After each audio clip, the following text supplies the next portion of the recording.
Hello, everyone. Thank you so much for joining us at detention number 50, 50 Shades of Detention at Primary Stages ESPA.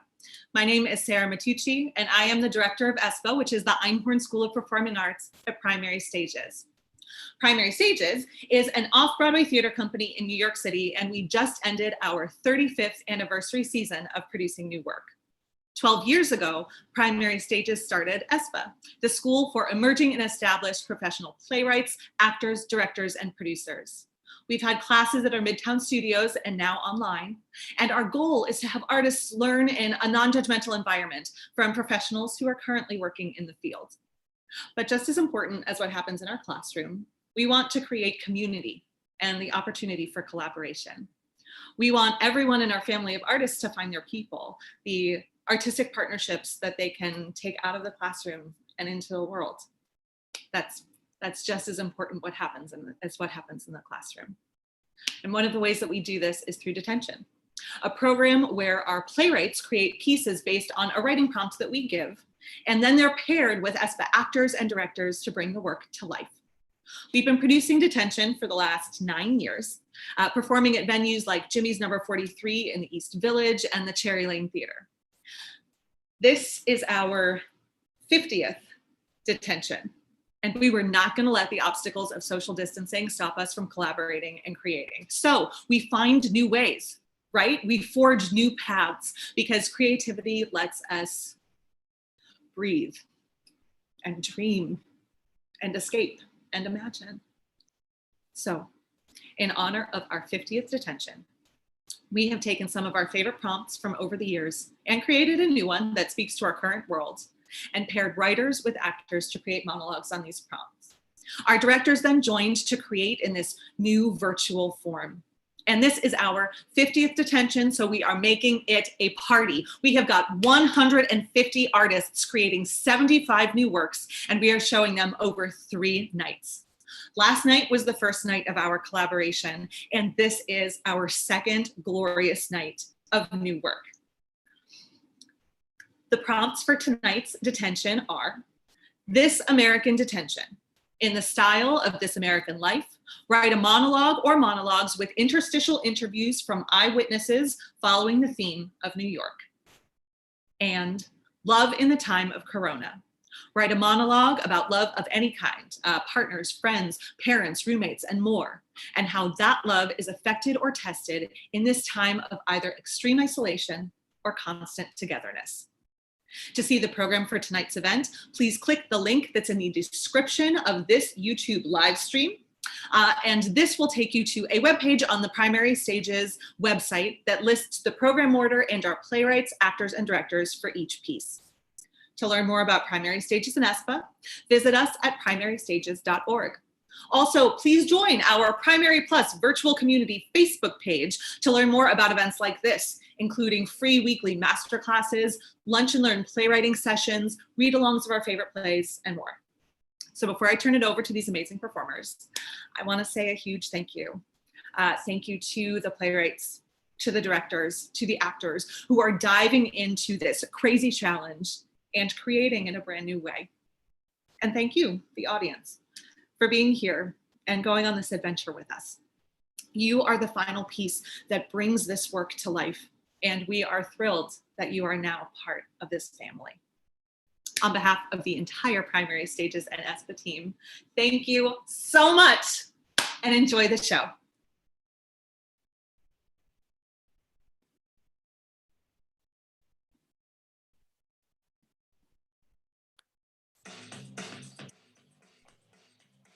Hello, hello, hello. This is Jed Bedhead coming to you from my home in Palo Alto at WCYX.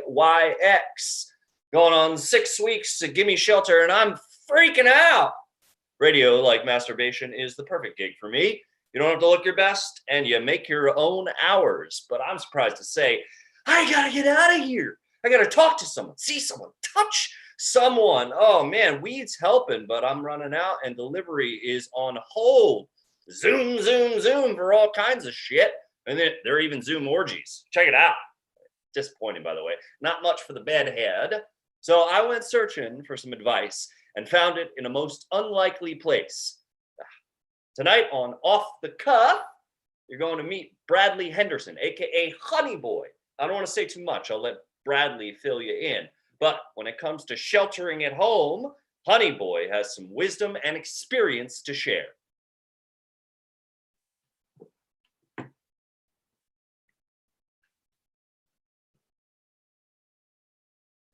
never been lucky. I would say luck never shined my way. That is until now. I got early release from prison just last week. Finally, lucky. Yeah, I was in prison. Not too bad, really. Break from the hustle. I had another 18 months. Time is a different way of passing in prison. It accumulates, doesn't pass. I had no idea how long 18 months was, but I knew it wasn't around the corner. Then one day I'm playing hearts with Miss Jimmy, and George, our favorite afternoon god, says, "Pack up, honey boy, you're going home." I don't know what that is. I do know that virus is my get out of jail card. Woo-wee! Yeah, I got this thing, this coughing, retching thing. Can't remember now when it started. But I can tell you, that prison is like living in a petri dish. 100 men, 100 beds stacked up on top of each other in one dome-like room. Different circumstances, that would have been a dream come true. And no way to stay clean. They run out of soap. None of that hand stuff either. Just nothing with alcohol, too many addicts. I've been in and out of prison since I was 17. This last time I tried to pick up a trick. Turned out he was a cop. Judge gave me the maximum, 15 years. He didn't like no lady boys. In the beginning, I wasn't sure I'd make it. Prayer got some of the guys through, but I'm not the praying sort. My family's God made it clear I was an abomination, so we had nothing to say to each other. Confinement, it fucks with your head. I know. It took a while for me to be okay. Maybe just get used to it. Well, then I came to think, eating, sleeping, fucking, that ain't such a bad life.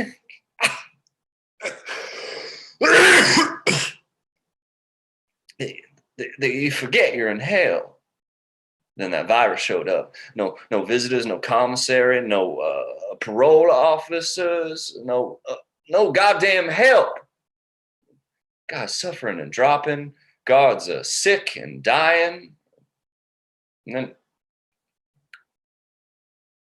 I started to get weak. And they thought to separate me, but that didn't happen. And they gave me one of those old tests, but nobody told me how it did.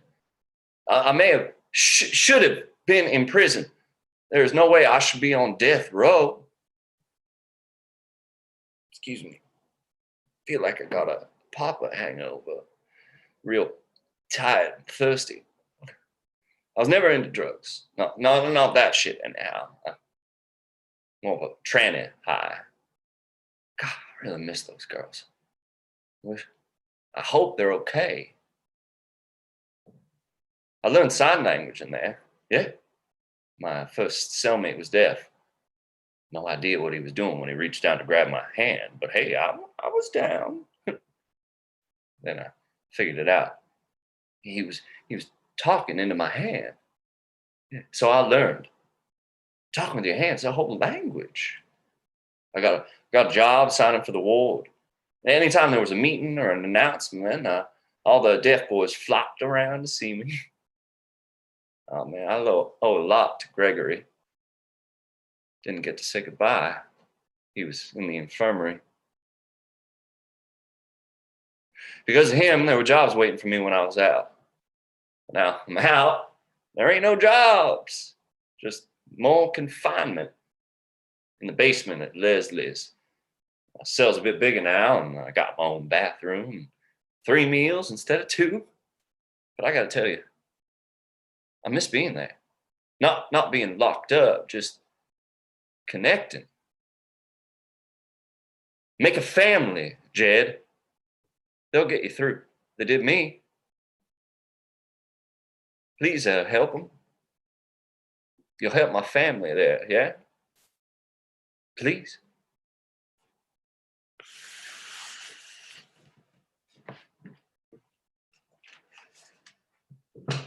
Thanks for that, honey boy. This is Jed the Bedhead on Off the Cuff, broadcasting from my basement. I gotta tell you, if Honey Boy can endure that, so can I. And for anyone out there listening, be an advocate. They don't deserve to die any more than we do. Jed, out.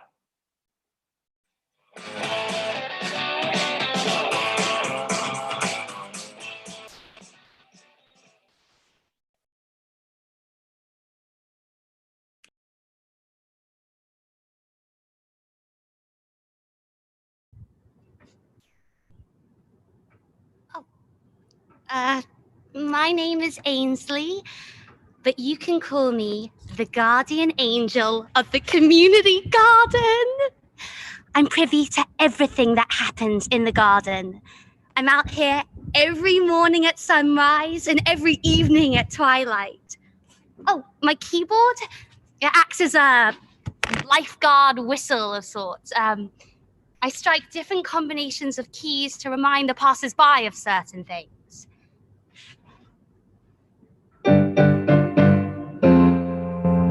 That means don't forget to call your mum. That means you look fantastic today.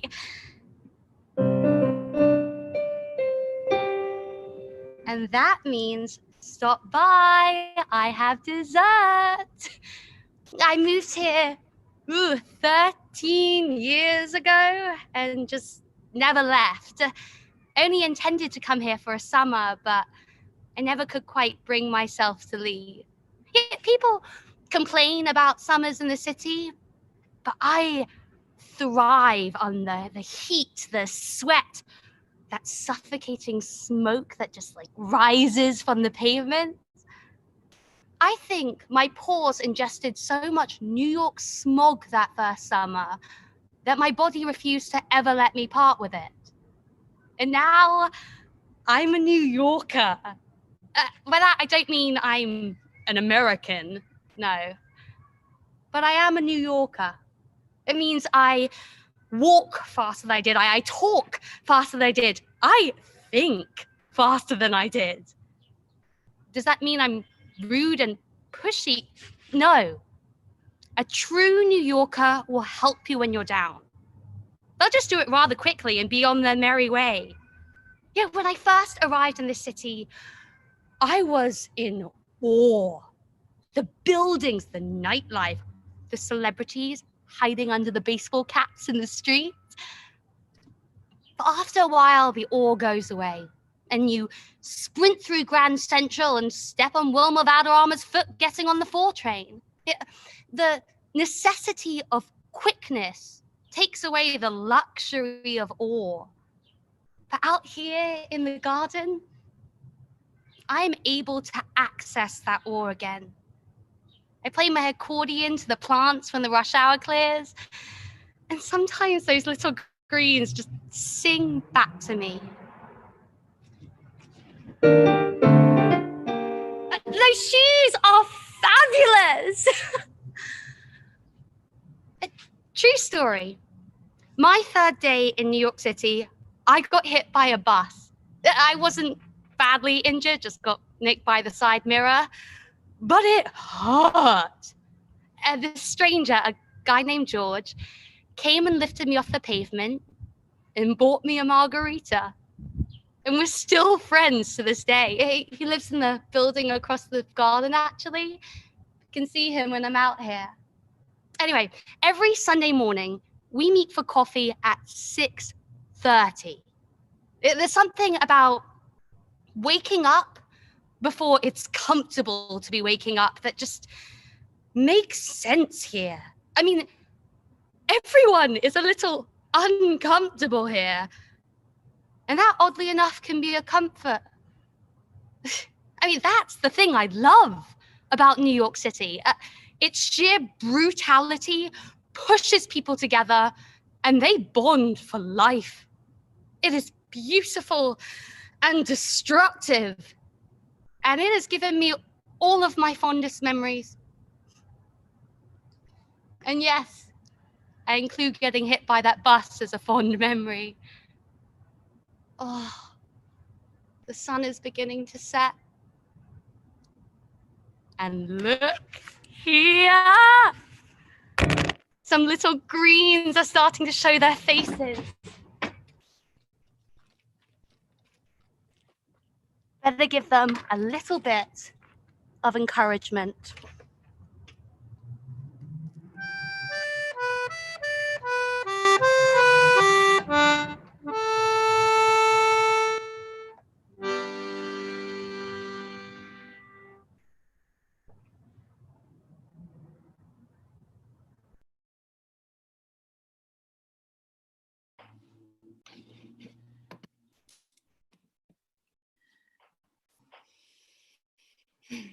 This did not come at a good time. I mean, dating, whatever. I know people are dying. Can't be all about me. But can it just be about me a little? The cute guy at the laundromat talked to me for 5 minutes with his done bag of laundry over his shoulder.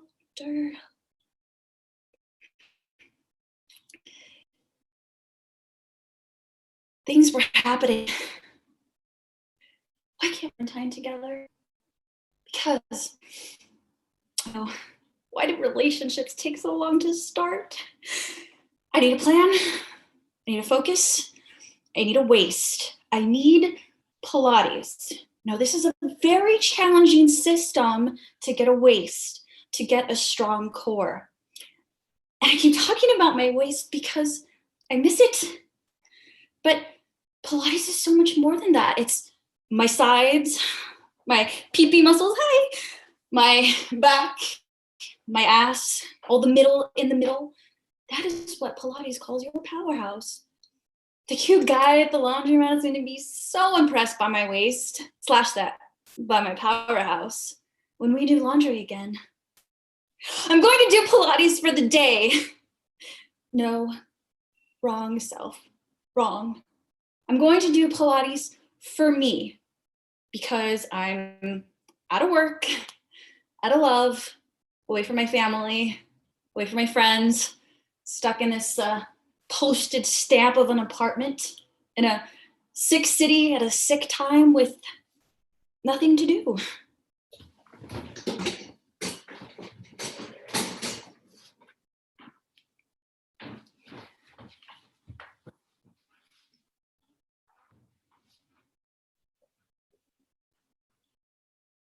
I am really good at Pilates. Pilates is not easy, and I am really good at it. I should teach Pilates. That's it. I should totally teach Pilates online.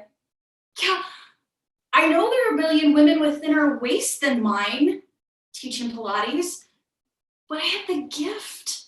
I do, because I know how hard it is to get on the floor and commit. I know what it's like to have a conversation with your abdominal muscles that they're just not interested in having. It's like trying to train a cat.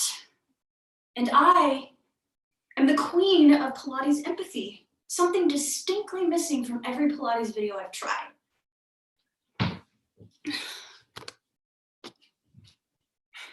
And I'm live all day, every day, doing Pilates on Facebook. I'm convinced the cute guy at the laundromat is gonna find me live on Facebook. Post on Instagram every day to lower followers. Yep. Sure, any day now I'll have followers on my Facebook. Nobody's watching.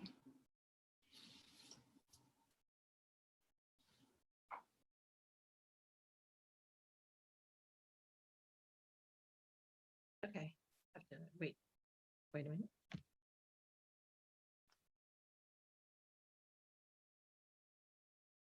From the studios of WESPA in New York, this is This American Detention. My name is Myra Mass, and everything I say is significant. We normally come to you from WBEZ in Chicago, but this week, for some reason, we don't. 4 days ago, I was making my way to our usual studio in Chicago, but this wasn't a usual day, because on this day, I ate a muffin from an unfamiliar muffin place. Bad idea. But when I boarded an unfamiliar city bus, I asked the driver, "Do you go to the Loop?" And he said, "No, I go beep, beep." And I said to him, "You're not allowed to use that joke. It's a silly joke. It's been done too many times." And he said it was wrong. He said it was a good Chicago joke. Maybe the best one ever. And that if I didn't like it, I could just leave. We argued. The police were called. I had to leave Chicago. Probably forever. My life is in ruins. In this week's show, Act 1 is about Adriana, a graduate of the Bronx High School of Science who goes on to become a Nobel Prize-winning economist. She's almost as brilliant as I am. Act 2 is about Lucille from Columbus, Ohio, who has done the impossible. She's made a living as a cabaret singer in New York City, which I could have done if I wanted to. From WESPA in New York, it's This American Detention. Act 1. Dr. Adriana Lopez could have grown up anywhere, but she didn't. And that's a sentence that means nothing, and I don't care. Adriana got excellent grades, especially in mathematics. That's a longer word that means the same thing as math.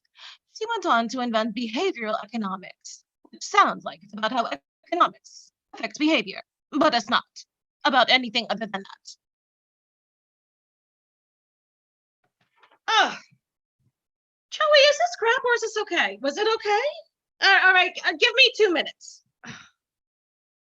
Can you believe this city? I go to the coffee place next door and I look at the guy and there is no recognition. He doesn't know that I am Myra Mass. He doesn't know that I'm a celebrity. So I gotta win him up. I gotta tell him one of my jokes. My favorite coffee joke. How does Moses make coffee for his people?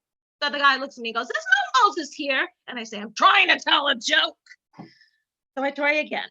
How does Moses make coffee for his people? He brews it.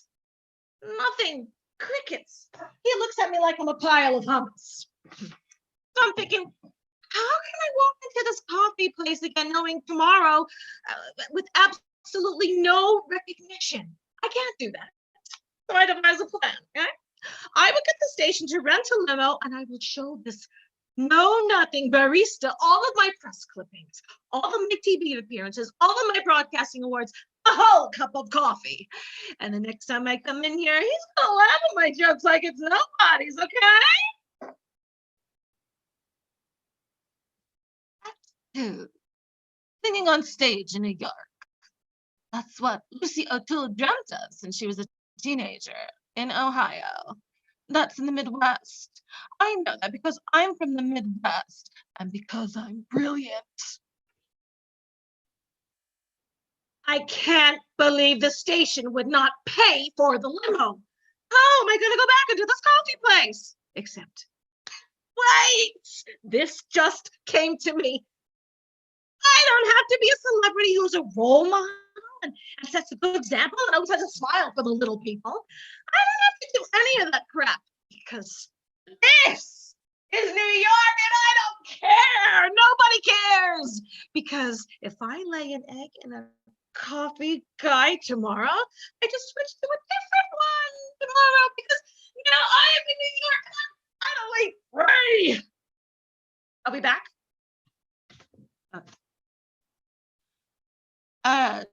That's our show. Special thanks to the city of Chicago for allowing us to leave, and to the city of New York for not really giving a damn one way or the other. Lucy O'Toole, this one is for you. I'll take Manhattan, the Bronx and Staten Island too. How lovely going through the zoo.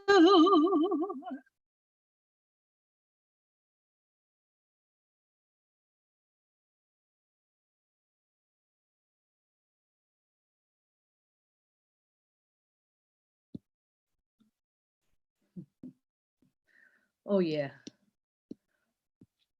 Yes. That was the year that my little daughter had been accepted into this fancy ballet school at Lincoln Center. Oh my God.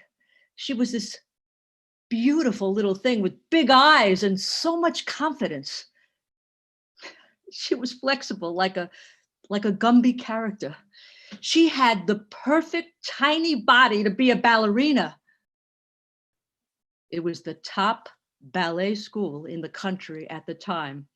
So she and I would take a subway to get up to Lincoln Center twice a week. You know, we lived way down in this town that used to be called Battery Park City. I know, it's not here anymore, but that's where we lived. I thought the trip to the ballet school would kill me. I know I can't say that now because it wasn't the subway that killed me, no. We were always late. We'd get out of the subway and run. I should say she ran, and I try to run, but I couldn't really run anymore. You run ahead, I'd yell. But she was 6.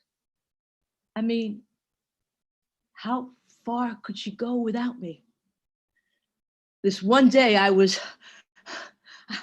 limping my way out of the subway, and out of the corner of my eye, I see a coyote. It was bigger than a dog. Scruffy. My gosh, I thought I was going crazy. That night I see on the news, coyote spotted in New York City. It had been seen under the George Washington Bridge by the Little Red Lighthouse. The Little Red Lighthouse that used to be there. I bet the coyote will make it down to Battery Park before you know it. I kept imagining the coyote sneaking around neighborhoods. Maybe it was going shopping. But then, just like that, no one was talking about the coyote. It was the coronavirus. First, it was just in China. And there were these images on the news of people running with toilet paper. Then it was in Italy, and the people were on lockdown, singing out of their windows. The doctors were crying. Then it was in the United States. There was a cruise ship filled with sick passengers floating around San Francisco. Then on the news, I see that in Seattle, they shut down the schools and the kids were home with their parents learning remotely. People were dying. Lots of people were dying. It was like a scary movie that you watch at midnight. But this was real. It was coming for us. We couldn't see it, but it could kill us. And then it came to New York. When I grow up, I want to be a clown. My daughter announced that the last time we took the subway. I rubbed my sanitized hand on her head and I leaned down for a kiss. The rumble and the hiss of the subway coming to a stop, the people, the scary man with the crumbs in his beard, yelling out in our direction, "You wanna fuck?" The smell of urine. I wanted to shield her. I wanted to shield my little daughter from the reality of New York City. But she was a New Yorker. She put her arms up and she grabbed my whole head for a kiss. I love you, Mommy. One day I just started running again, even with my aches. I was wearing regular clothes, not even workout leggings, not even wearing a special bra.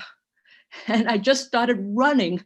I could feel my breath and my lungs filling and emptying.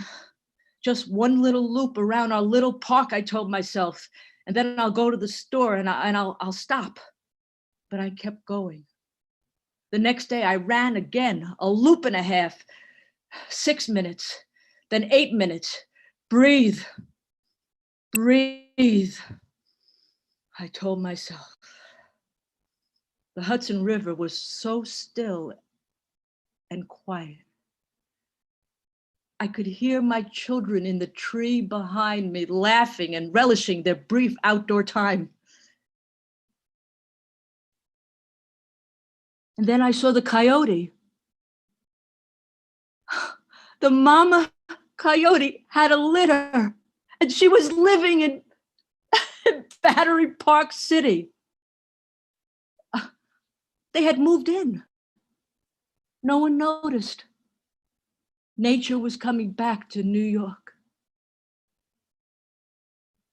That's the last thing I remember.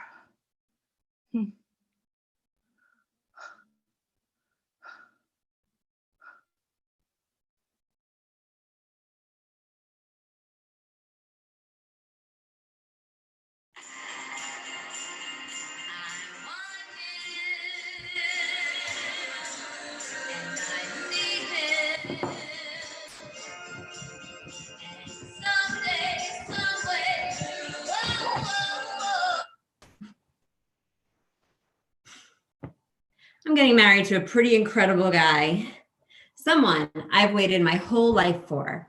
And as cliche as that sounds, it's true. But these past 2 months during wedding planning, he has picked up a phrase that makes me want to ever so lovingly punch him in his handsome face. The phrase, you ask? Whatever you want, babe.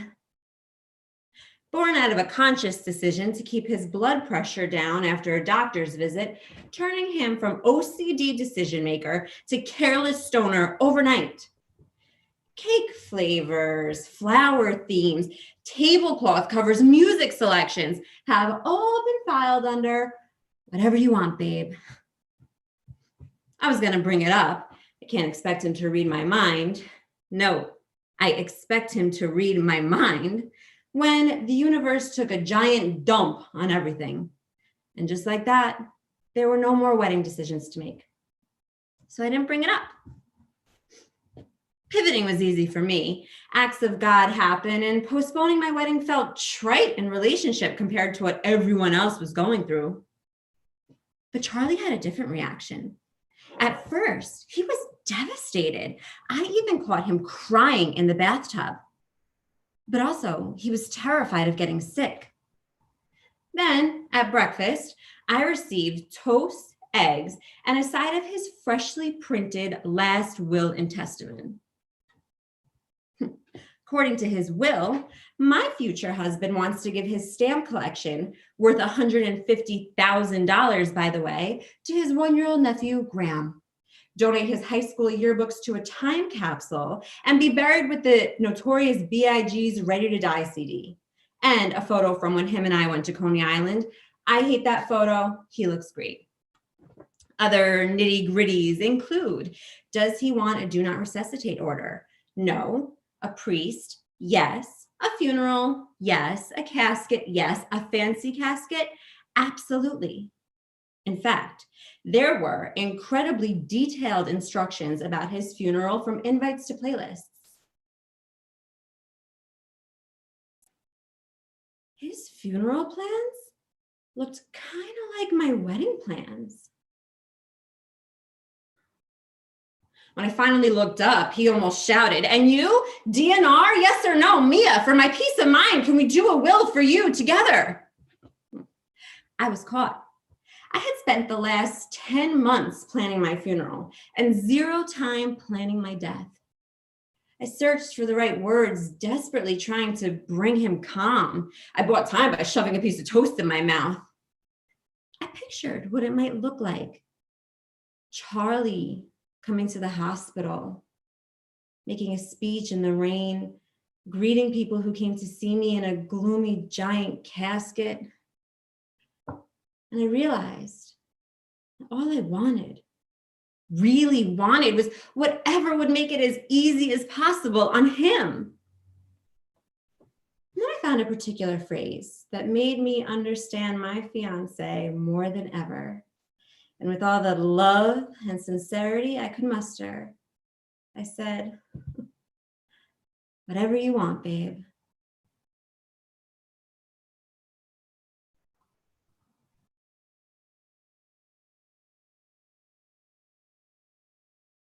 Hi, this is Iris Glass from WESPA.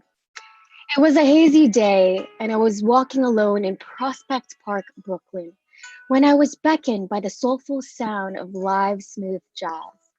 So I follow the music, and hidden among the trees, I find a man playing a saxophone. I am mesmerized. The experience of turning a corner and coming upon someone or something beautiful is in itself music to me. I think of Amelia, who often gifts herself an artist day out in the world. Yes, I mean, I love to explore off the beaten paths, especially in Queens. But what's most important is that I love to do it alone. I use this time to focus on what I'm taking in, what I'm hearing, seeing, feeling. It's how I check in with my heart and soul.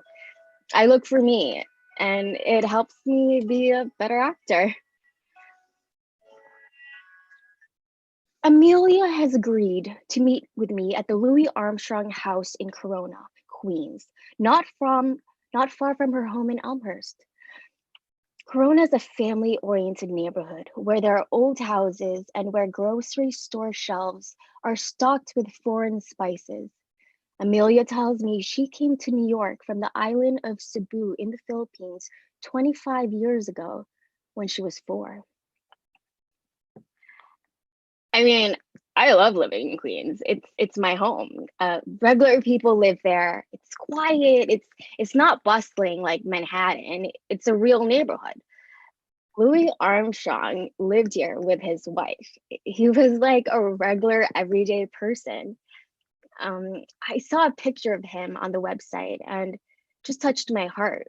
He was sitting on the stoop of his house, hanging out with the neighborhood children, being a kind, warm man.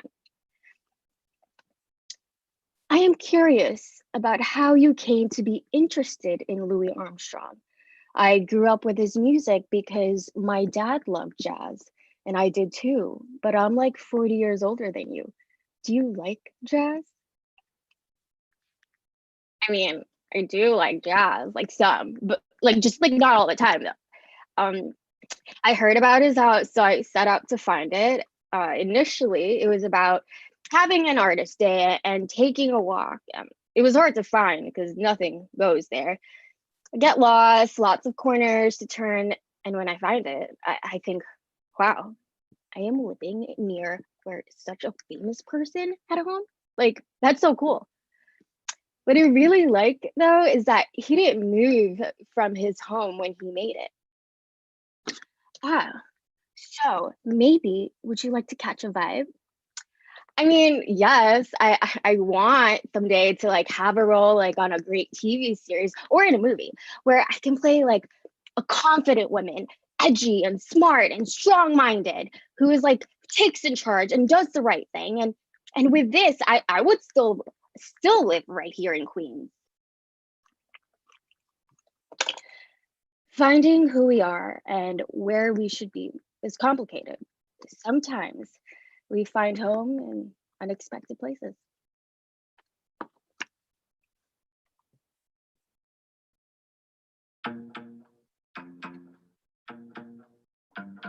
Act 16.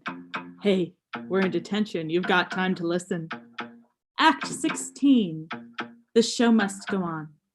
Okay, so Daphne Pod, founder of City Files, the New York City-based X-Files fan club we met earlier, responded to the possible cancellation of Comic-Con 2020 with Out There, In Here, a virtual Comic-Con of sorts. But like the other event organizers we followed on this episode, Daphne feels her team waning in the 11th hour.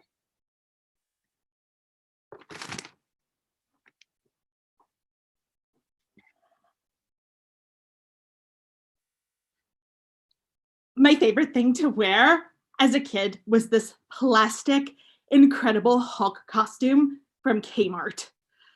I wore it everywhere until I outgrew it and literally busted out of it like the Hulk, which was an amazing moment for me.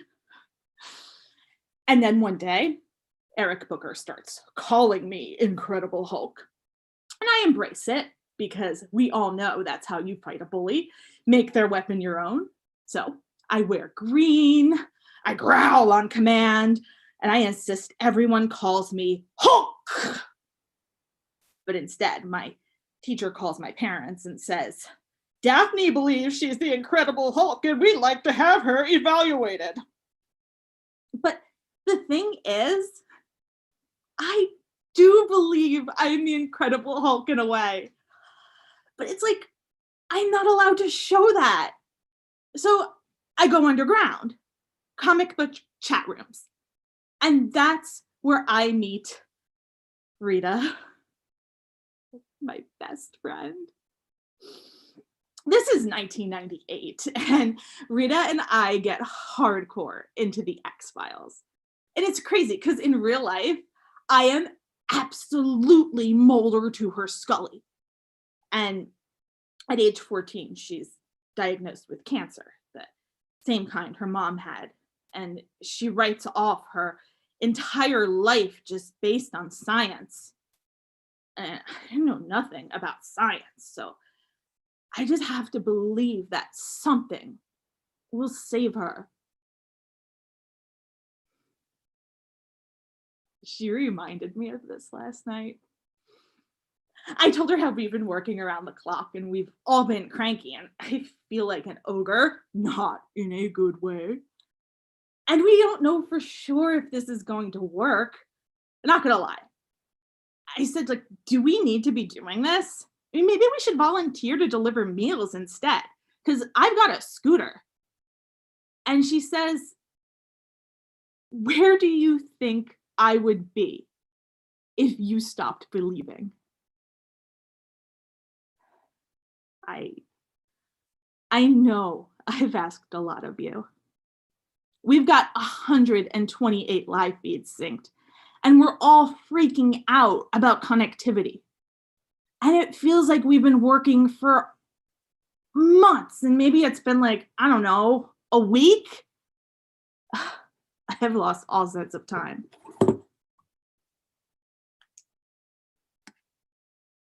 Time can't just appear. It's a universal invariant. Not in this zip code. Do we need to be doing this? Comic-Con's website is shut down. The Javits Center is a hospital. The entire world is fighting the same villain. I can't think of a time when we have needed superheroes more. And look at us. We are more than just fans. We have got Thelma, the PPE Avenger, who worked a one-woman sting to expose face mask price gouging in South Harlem. We collectively shamed the hand sanitizer bandit out of New Jersey into surrendering that stash of Purell. We've got frontline workers who can't even be part of this because they're out there fighting the battle as we speak.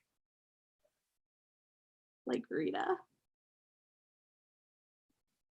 We need this because we need to believe.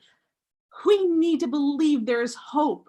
We need to believe that something is out there that's going to get this virus. We need to believe that something is going to save us. We are files. Believing is what keeps us going. I founded an X-Files fan club that's become a family of thousands. And I know one thing for a fact. You cannot stop people who believe. We're gonna do this. Let's go live. Let's do this.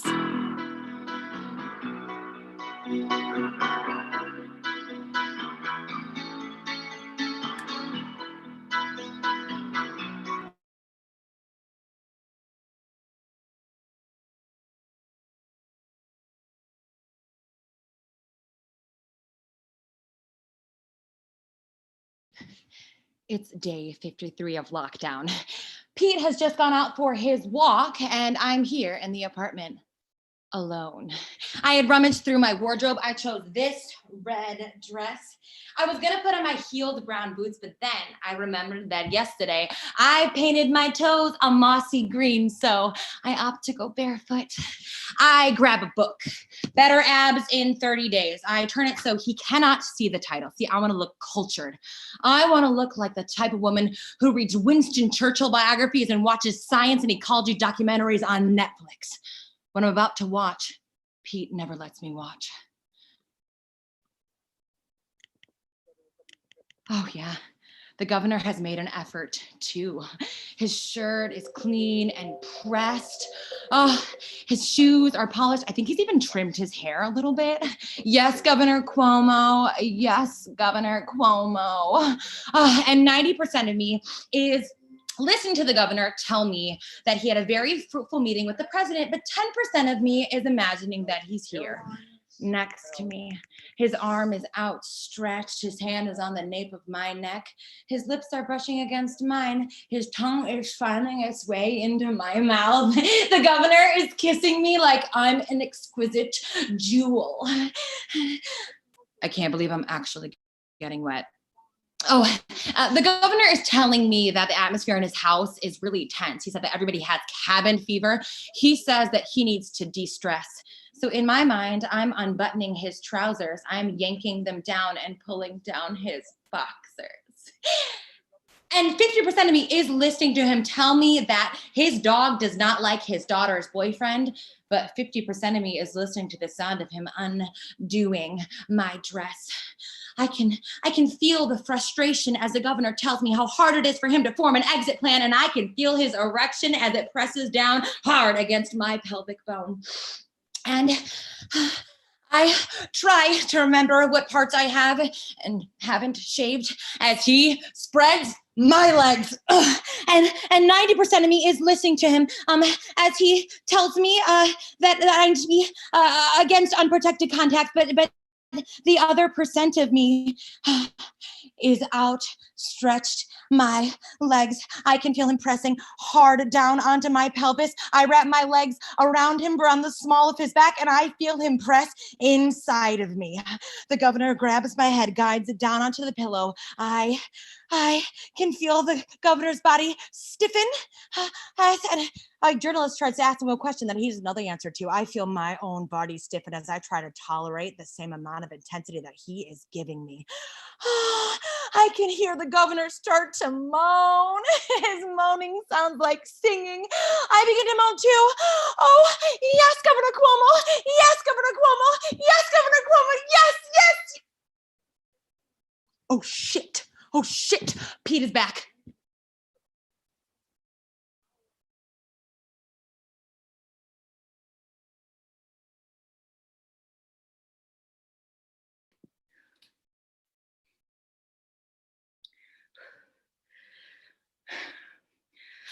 Okay, I'm just gonna say it so I can have said it and it's out there, and that way we can get past all this. I mean, not past all this, but I remember on my way to our first date 3 days before the city let down. 3 days before the city shut down. 3 days. I really want to emphasize that, okay? 3 days. Anyway, I remembered we were sitting down together and you asked me how I was, and I was like, I'm totally freaking out. Aren't you freaking out? And you were like, no, actually, I'm good. I have a supply of hand sanitizer. And I was like, oh, cool. Yeah, totally. That's like a really attractive quality in a person right now. I mean, I didn't say that. I just thought it. And then we made out a bunch, and that made everything better. And I remember it like got to the point where we were like joking, like I texted you, I think you gave me corona, and like that was my way of flirting with you. But now I wonder, did you? I mean, I don't have any symptoms. Do you have any symptoms?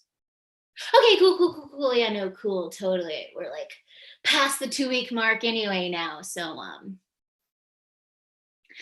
I have another question. In like normal times and normal dating land, the question would be like, are you clean? You know, when were you last tested? Are you on the pill? Oh, I am on the pill. But anyway, Ugh, this is such a weird question. And I'm not asking if we're I mean, this has all been so sudden and fast and amazing, but fast, you know? And I just feel like I should ask you, you know, for like health reasons, you're not seeing anyone else right now, are you? Oh, good. Okay, cool. Whew, yeah, good. No, it's just I realized we had never talked about that before. So I don't want to be your girlfriend, just to clarify. I mean, I don't even know if I could commit to that right now, especially right now when everything's upside down and spinning off into chaos. And I have a lot of trauma in my past, so it's really hard for me to trust. But I mean, I don't know. Maybe if that were something that you were to like eventually be interested in, that could be something that I was like eventually interested in. I don't know what I'm talking about. I don't know what I'm talking about. Okay, so here's what I'm talking about. This entire situation is impossible. Like, it's ridiculous, but you make the wheels turn off in my head. When I'm with you, it's like whatever is going on out there in the world or in the news or whatever, every 2 to 5 days, I get to just forget about that, even if only for a little while. And I don't know about a lot. Like, I have no fucking idea. But if this world right now is about slowing down and taking things one day at a time, then I'm just glad that I get to, every 2 to 5 days, that I get to wake up with you.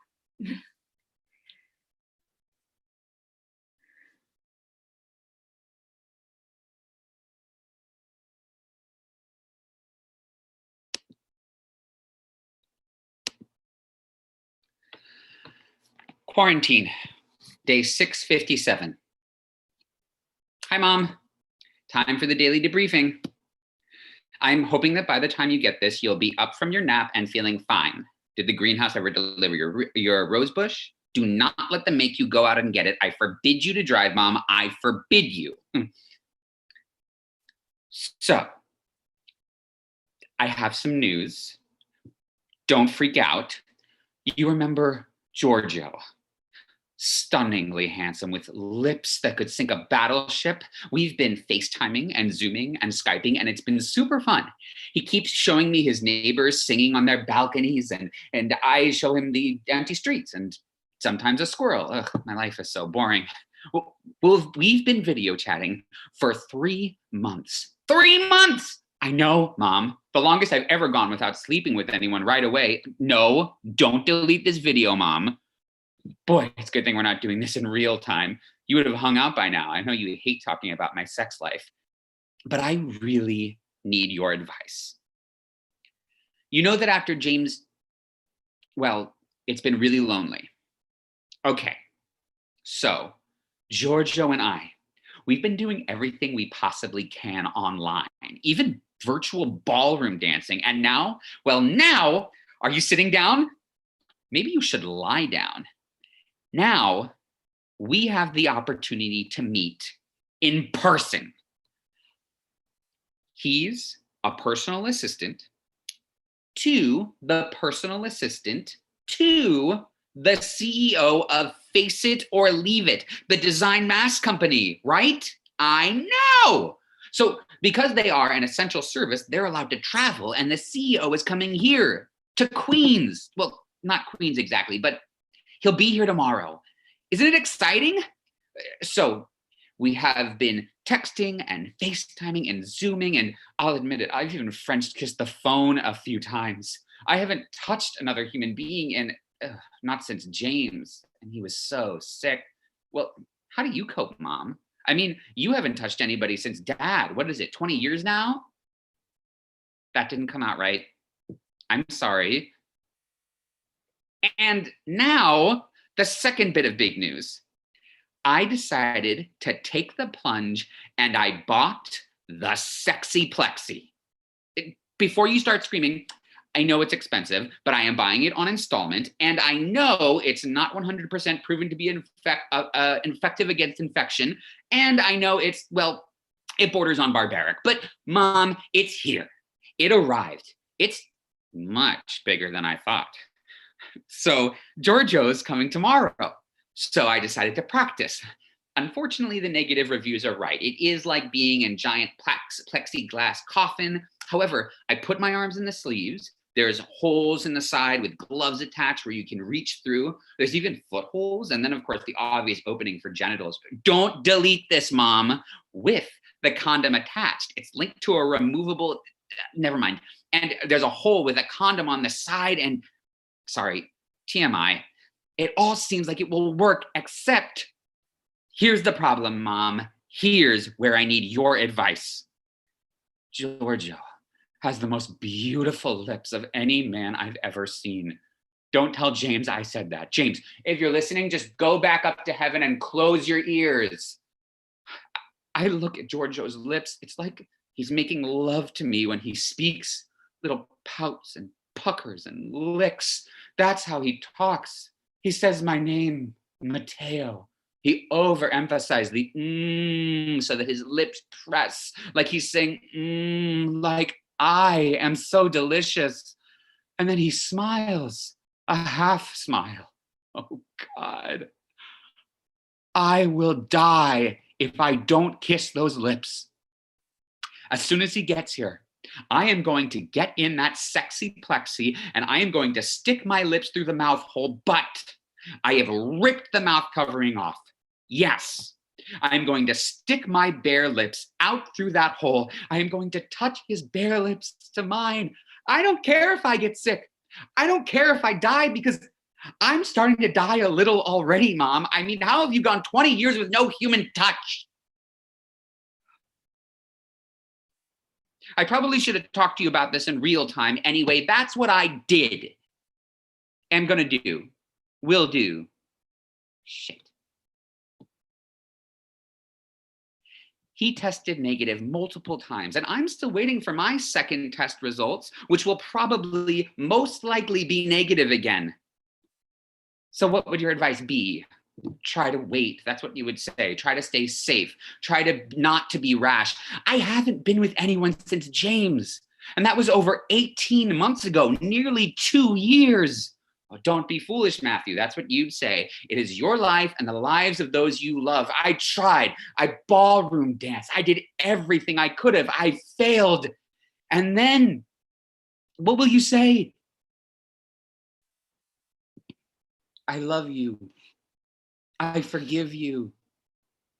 You are a child of God. That's what you will say.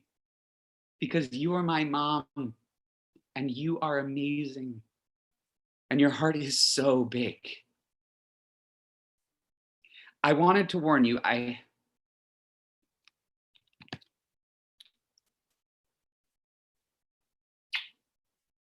Ti amo, Mama. You give such good advice. Amazing.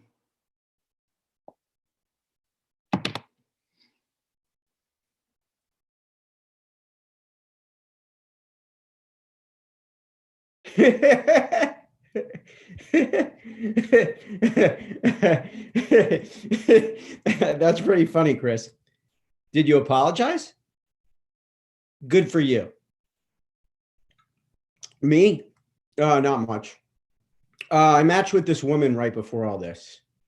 We went to Blind Tiger for a beer, sat at the bar. We had a good time. Her thigh touched my thigh at one point. It was one of those things where I noticed right away, but wasn't sure if she did. I keep thinking about that. The spot where our legs connected, vibrated. I miss touch, not even sex. Well, I miss that too, but regular touch. I find as I sit alone in my apartment or walk around with a mask, keeping 6 feet away from others, that I am craving touch. Not that surprising, really, but the thing I crave is the thing that could kill me, and yet I can't stop thinking about it. Yeah, we've had 2 Zoom dates. I put on a nice shirt, no pants. We each grab a beverage, and then we talk. The silences are deafening. There's no ambient music. On the first Zoom date, I tried playing music on my speaker. But the sound created this lag time, and she ended up missing like every other word I was saying. So we abandoned that, and the silence crept in. There's no way to know really how well the date's going. So much happens between the words, you know, and we just stare at each other, which is awkward. At a bar, you're looking at the bartender, you're interrupted by some guy buying a beer over your shoulder, you glance at the TV. But here, we are just looking at each other's faces in a box on a screen. I don't know. I like her though. We kissed. Yeah, on our first date, really quickly before she went down to the subway. I had no idea that would be the last time I touched her. Everything changed so fast. Now I think about holding my hand up to my computer screen like they do in those prison movies.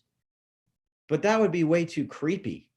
I want to tell her that I can't stop thinking about her thigh, but that would be worse. I feel like I'm back in high school, fantasizing about holding her hand. It might be a long time before I ever get that chance. If I get that chance.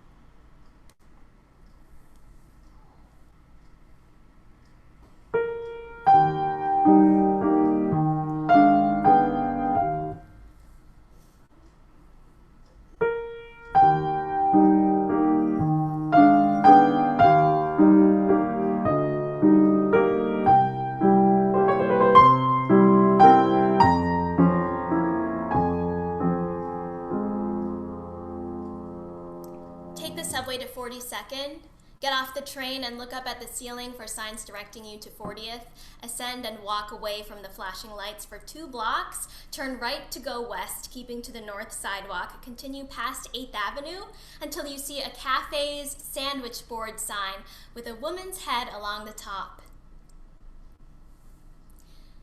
My days used to be filled with these urban landmarks, passing familiar bars and cafes, transitioning through subway stairwells to the varied moments in my day.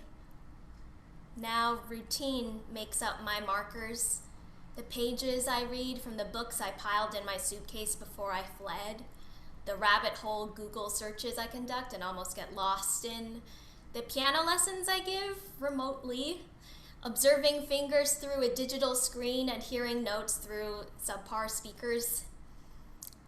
And despite the lack of a sense of resolution one receives from being in the same room as an instrument being played, these music lessons provide normalcy and structure to the days.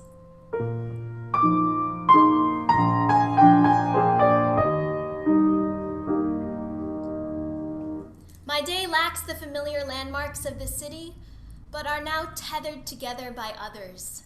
Books, research, piano lessons. These routines, often dismissed as small acts, are each a momentous occasion.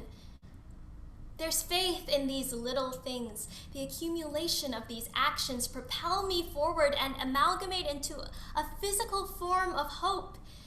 They're delicate, but the repetitions and routines tie us together. They give life a tactile binding, forming hard covers for the words and moments in between to be secured. My favorite landmark in New York City is Washington Square Park. The mix of people, students and locals and tourists sitting by the fountain, walking under the trees, everyone conversing or protesting or playing music, the city coming together in one of its many public squares to experience life. Now, my favorite landmark is 6 p.m., dinner time. Every day my family cooks or orders takeout from a local restaurant, and at 6 p.m., without fail, we gather around our table and eat together. It's the final, rewarding landmark to return to at the close of these endlessly uncertain days.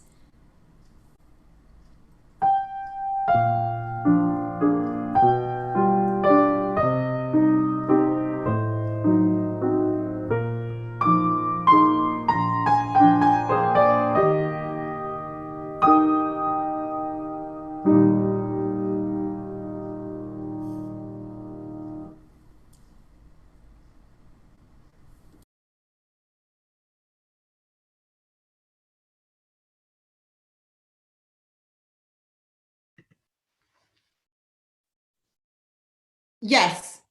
Yes, I can hear you, Bob. Can you hear me? Okay. Bob, the reason I'm calling you this morning, you sent the speech again, but you didn't include. Yep, I'm going on the air in a few minutes. Dennis is my cameraman today. The kids are downstairs playing, thank God, and Dennis is here running the camera. Thank you, honey.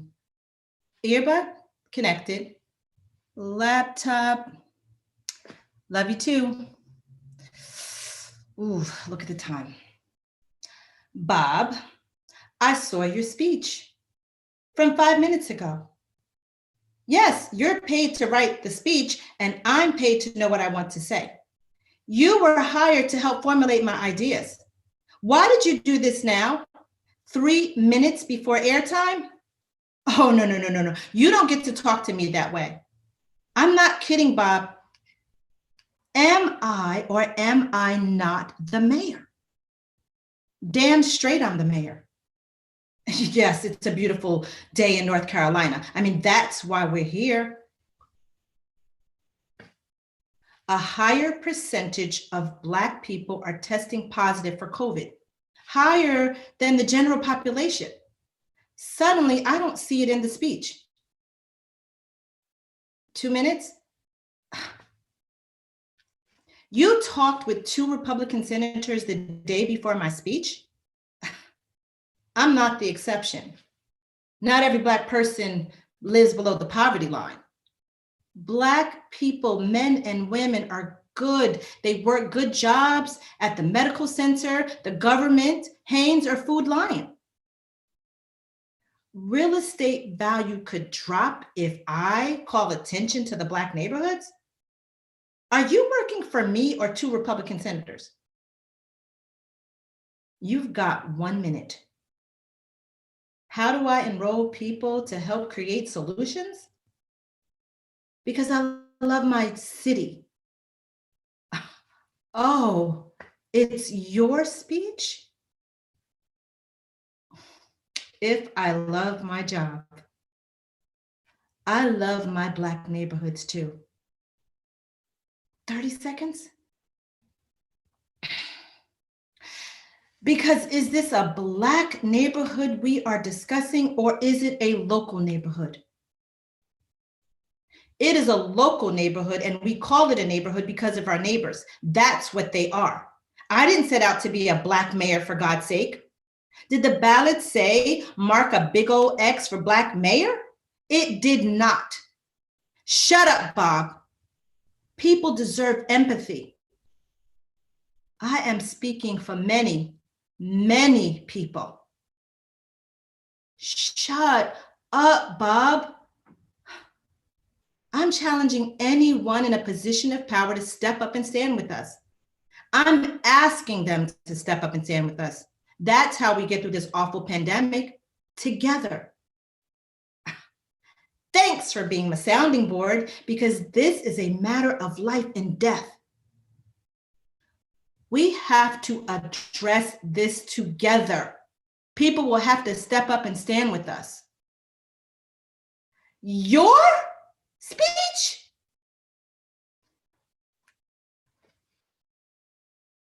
Wait. Step up and stand with us. Step up and stand with us. And we're on the air in 5, 4, 3, 2.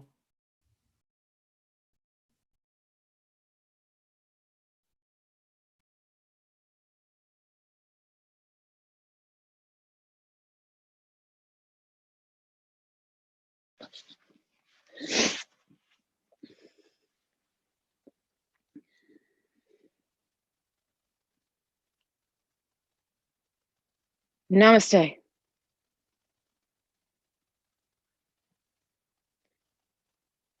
My question for the universe today is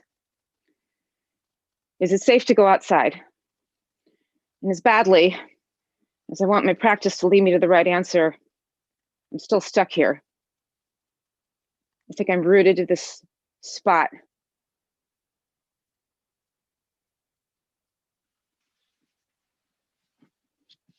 Okay, good. I'm not. Yeah, this is progress. I haven't left my apartment for 8 days. I need food, so I have to go out sometime, but every time I get to the door with my mask and my gloves and my little bottle of Purell, I can't open it because, well, it's out there, it's everywhere. We don't even know all the ways yet that it can kill us. It's like cardiac arrest and strokes and organ failure. It's just a new thing every day. Right. I went for a run in the park 8 days ago, wearing my mask. I was about just a little bit from the 5-mile mark, and this squirrel zigzags in front of me, and it just dies. It's not 10 feet away from me. It's dead, limp. Animal spirit gone. I know why. It had the virus. I mean, big cats in the zoo have it, tigers and lions, and I mean, there was maybe one of them, and now there's like 6 or 10 infected. God, my intuition is always so right about this. I need to trust it. Ted, my boyfriend, he is stuck in Seattle. He went there on business, and now he has, well, he got the virus. I had the strongest feeling that he shouldn't go. I texted him while he was on his way to the airport. I said, don't go. But his boss was with him, so he did. And now he wishes he hadn't gotten on that plane. I want him back, but I'm really scared. I mean, I know that he's recovered, but am I going to be able to let him touch me again if I can't even step foot outside my own door? What can a kiss do in the time of Corona? Can it cure? Can it kill? I just want to let this go. I just want to let this all just float away. I haven't even told him that I haven't stepped foot outside the apartment. I mean, I should, I want to, but I don't know, my intuition is thinking otherwise. We need human touch. We need each other. And I miss that. I mean, hey, Ted's finally up to having FaceTime sex again. Yay. You know, I was so fatigued for so long.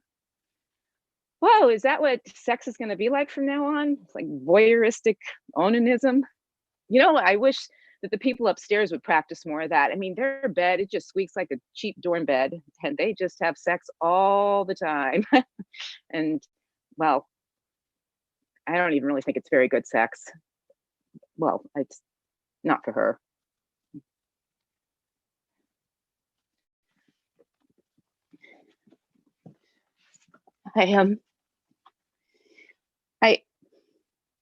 I hate being scared, but I don't want to starve. I don't want to lose my job. I don't want to lose my boyfriend, but I might. I don't want people to die, but they probably will.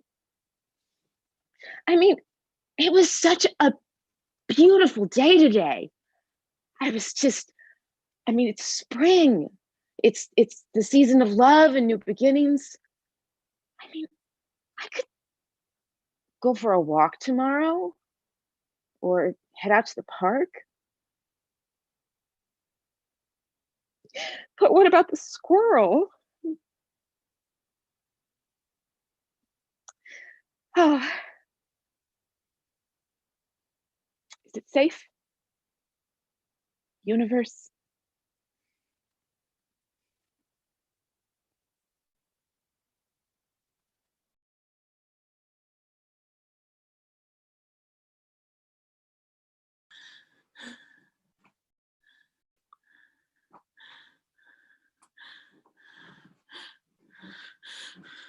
To my horror, I woke up as Trump.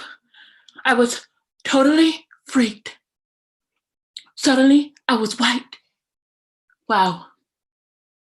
Instead of breast, I had rolls of hanging flesh on my chest. I ran to look in the mirror. No more beautiful brown curls. My hair was scanty with an artificial orange color. My face was drooping with little pig eyes. I'd gone to bed a fit 25-year-old woman. What had happened? I usually bounce out of bed, hop in the shower, and slip into my workout clothes. Even with the coronavirus pandemic, I still managed to stay on schedule. I'd been working from home as a literary agent's assistant. I spent the day exercising, reading manuscripts, and eating nutritional foods. On top of everything, I felt an overwhelming urge to binge on junk food. Usually I only eat vegan. Now I wanted candy, donuts, and McDonald's. Then I was compelled to watch Fox News, which I could never tolerate before. While watching, I started tweeting anything that came to mind. It wasn't pretty. I thought of calling my psychiatrist to report the strange turn of events, but I haven't seen her since last year. While I was chewing away on an old chocolate bar, the doorbell rang. It couldn't be evening already. But sometimes Jerome, my boyfriend, would come over early. What could I do? I slipped on a big bathrobe and crept to the door barefoot. Open up. Tiffany, are you in there? Open up. It's me, Jerome. He was banging away. Not feeling too well. Could you come back later, sweetie? What's wrong? Do you have the virus? His voice sounded scared.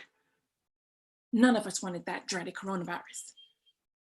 It's not that. I have a headache. Let me in. I'll rub your neck and give you a massage and make you feel all better. I felt bad turning him away. He really was a great guy, not like my last boyfriend. I don't think so. You know how it is when my head hurts. No, I'll go to the store and I'll get you an aspirin and a Pepsi. That will help. And he started to leave. No, I opened up the door without thinking. I can't take an aspirin because it makes me bleed. He ran back and grabbed me into his arms, kissing me all over. He pushed me into the apartment and slammed the door with his foot. I waited for him to scream when he saw I was Trump. Baby, let's lie down so I can rub your neck and make you feel all better. He said, just as if I was normal. You sure? Of course I'm sure. I want to make you feel better. He didn't seem to notice that I turned into Trump. Finally, after much kissing and caressing, I had to ask him, you don't mind me like this? Like what? Oh, never mind. Even if he couldn't see me as Trump, I'm sure he's seen my tiny penis. Compared with his, it was nothing, but still. But if he could love me in my present state, I knew it was true love. I gave him a big hug and a big kiss and pulled him onto me.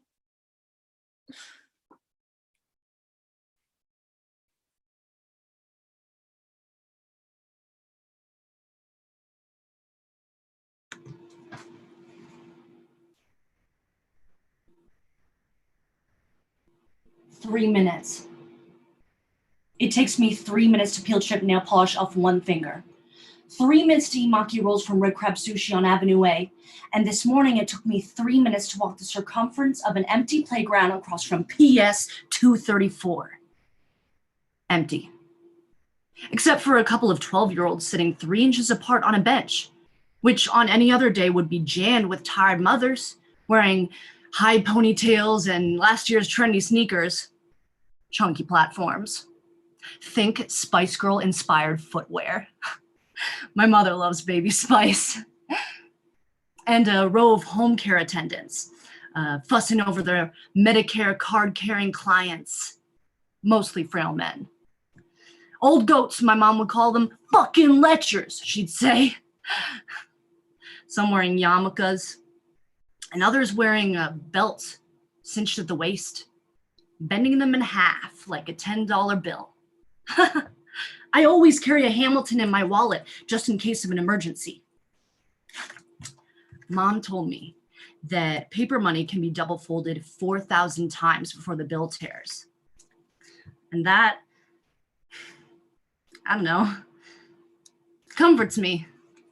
Oh, the resilience of a 10 spot.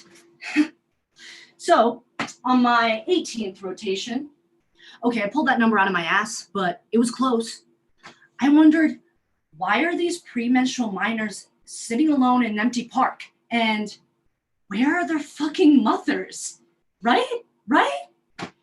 When all of a sudden, before I could wipe the fog off my sunglasses, they disappeared. Just like that. And yes, I tried every home remedy that my mom could unearth from the bowels of Google.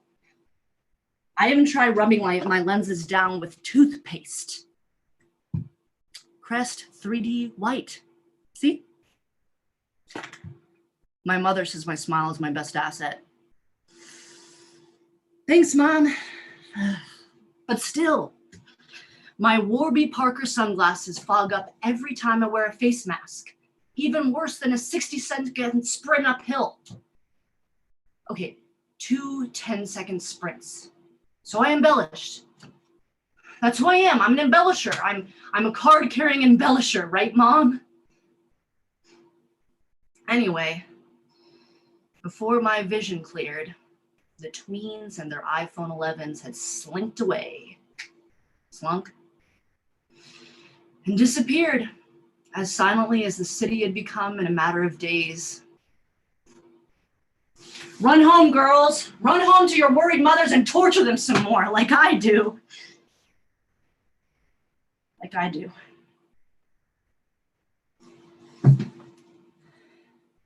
3 minutes.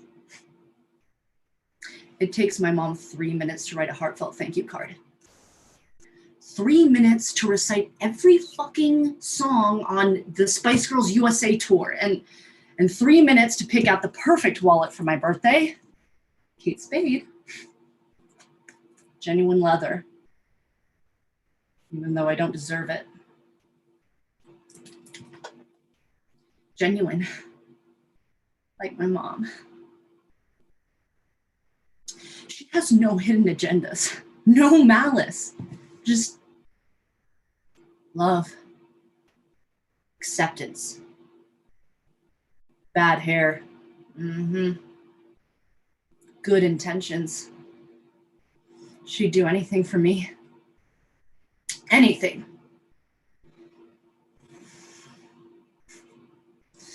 Three minutes. This morning, it took 3 minutes for my mom's pulse ox to drop from 93 to 77. Day 12 in the ICU.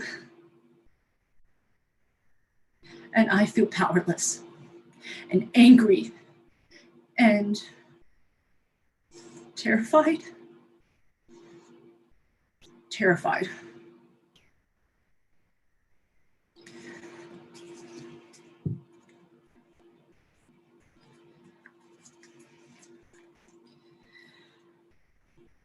Mama, I love you.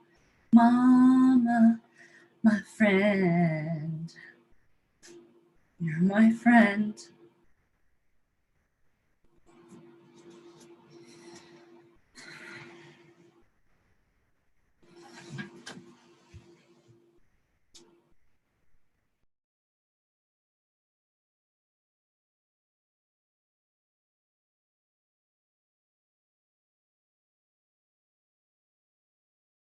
No, we're not walked out. Babe, I got this. You know, my lucky charm works every time. This one's just a little tricky. If you snide it nice and easy though, just like, damn, it's a nice building. I promise this place is worth the wait. You are not going to want to hitch that ride to your mom's house once you see this. I mean, it's the best squatting I found all month. Wi-Fi password on the fridge. They have great bourbon. Oh, they have that machine that makes an ice cube with no bubbles. Oh, and cases of toilet paper. Yeah, not like the last place. When these folks fled to their lake house or wherever, they didn't take all the TP with them. I mean, fucking rich. First thing they do is leave town. You cannot leave town.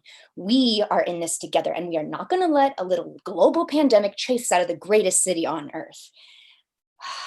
I wonder if I use your credit card. That might work. Hey, when I swiped your card, I was only kidding. I mean, I know I stole it from you, but it's not like I stole it from you. I mean, it was practice. Times are tough, and who knows if that bogus unemployment's gonna come through. And I just wanted to make sure I still had technique. And you're the only person standing within 6 feet of me. I mean, 6 feet. Even at Trader Joe's, that first week, the lines, God, they were beautiful. Now, 3 hours in line to get in, and I can't even sidle up to someone at the frozen pizza without them thinking like I'm some kind of threat. God, I want to get close to people. I want to seduce a man and steal his Italian leather phone case. And God, I want to feel the buzz of the crowds, the brush, the rush, the edge of a pocket. I mean, I miss Penn Station. Now, the only pocket I can pick is yours. I mean, babe, you are all I've got. And we're in. Oh, come on, you're going to love this. Hey, don't leave. Listen, I love when it's us against the world, but with the world all cowering in their apartments and taking all the TP to their vacation homes, it hasn't been us against the world. It's been me against you. And I'm sorry. Here, take your card. Hey, did you swipe it from me? You have got technique.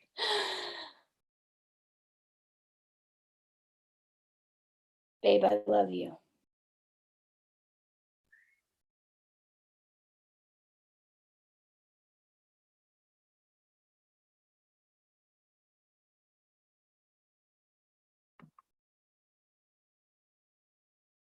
Okay, what do I push here?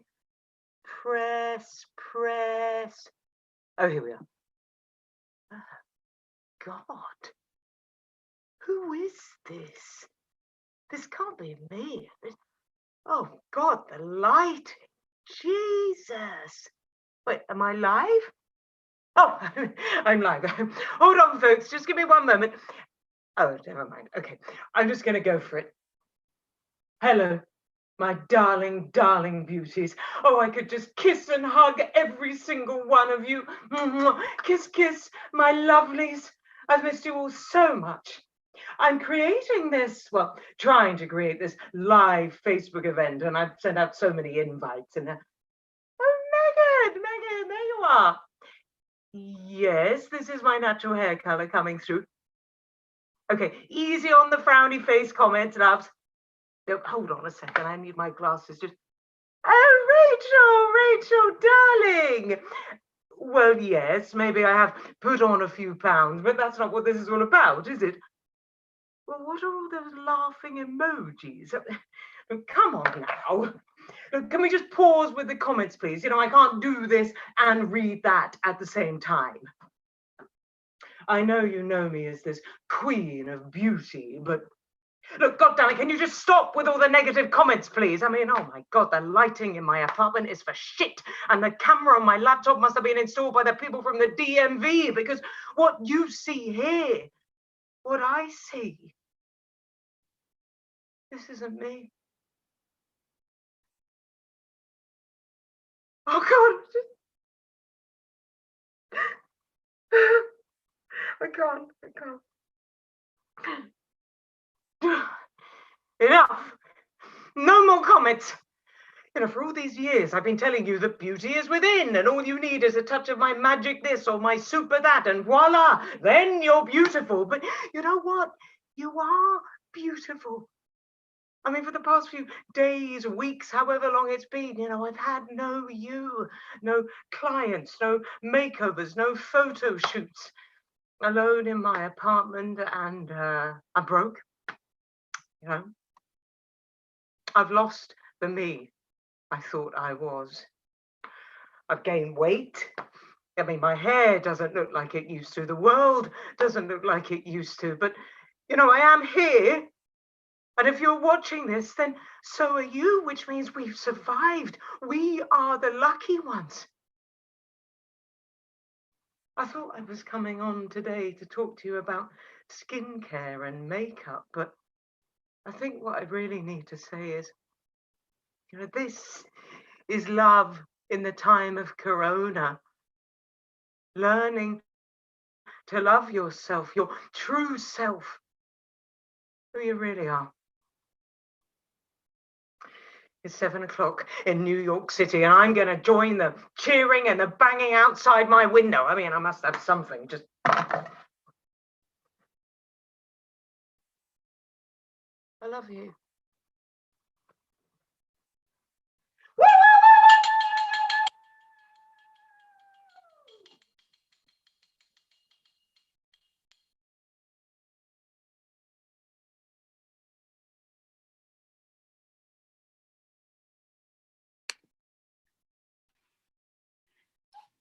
Hi guys, thank you all for indulging me. No, sit, please, sit.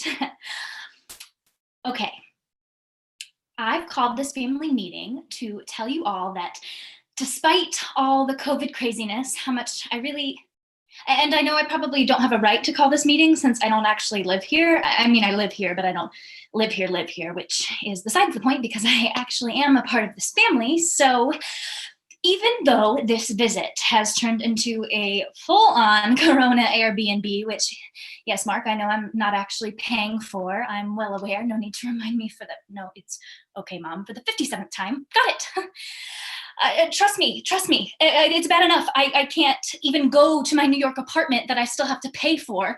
And if I could pay double rent, I would. Believe me, I already feel guilty enough for breathing too much of your air and turning the pages of my book too loudly in your presence. I know it upsets your fragile balance, but look, everyone's world has been turned upside down. Mark, and you're acting as if the chair I didn't exactly put back exactly in the exact space that it exactly goes is akin to be giving you the bloody coronavirus. I'm a clean person. I wash my hands and sanitize them so much they are literally cracking and bleeding. I wear my mask. I even drank the Windex. Okay, that was actually a mistake, but shut up, Donovan, it's not funny, okay? But anyway, the point is, I'm a clean person. I always do my dishes. Hell, I do other people's dishes, and yes, with hot water, and yes, with palm olive, and yes, with a clean and softly abrasive rag. But please, for the love of God, do not passive-aggressively clean again right behind me, or if you absolutely must, at least wait until I leave the fucking room! God, sorry. You know what? I will put $5 into the swear jar. Yeah, okay, here. Oh, that's great. And leave it 20. Does anyone have any change? No? Well, then you know what? Fuck! Here's your damn 20. God. Anyway, what I really called this family meeting for was to tell you all that I am incredibly grateful for you and for this home to stay in until the petri dish that is New York calms the fuck down. Oh shit, I'm sorry, I'm out of money. I'll fucking Venmo you. And that I love you all and I appreciate this time we get to spend together and okay. Family meeting adjourned.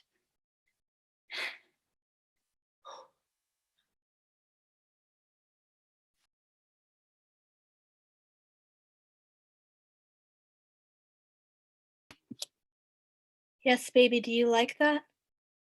You feeling it? Yes. Yes, I can almost feel your hands on me. I'd love to feel your big, hard cock. Yes. Yes. Oh, here we go. Here we go. Oh, God. Oh, God. Oh, God.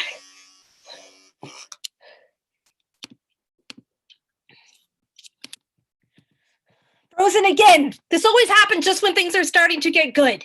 Phone sex, FaceTime sex, Zoom sex. It's just not the same. How am I supposed to get any work done this way? You would think that with this pandemic, my boss, the almighty Zeus, would give me a break, but he says I should figure out a way to fulfill my usual quota. 120 million instances of sex per day, every day. Normally that's no problem, honestly. Your species has a libido of a human. Your mortals usually don't need much prodding. For instance, the day before the wedding, the maid of honor swings by the grooms to give him the boutonniere, and all I gotta do is have Cupid let loose one of his arrows, and bing, they're humping over the kitchen counter. But now, with this damn pandemic and social isolation BS, how in Hades am I getting you to get it on? And don't give me that crap about social media and Tinder and Zoom. All that stuff was fine and dandy for sending dick pics and setting up random hookups. But now you're all afraid to even touch each other, let alone grind to the good parts. And all that crap about couples isolating together, being so bored they're going at it all the time. Half of them are sleeping in separate beds already, and the other half are dreaming of ways to smother their partners in their sleep. Constant housemates does not a romantic evening make. Have you ever felt like getting it on after watching your lactose intolerant mate binging Tiger King while snacking on moldy Kraft singles and farting on the couch half the day?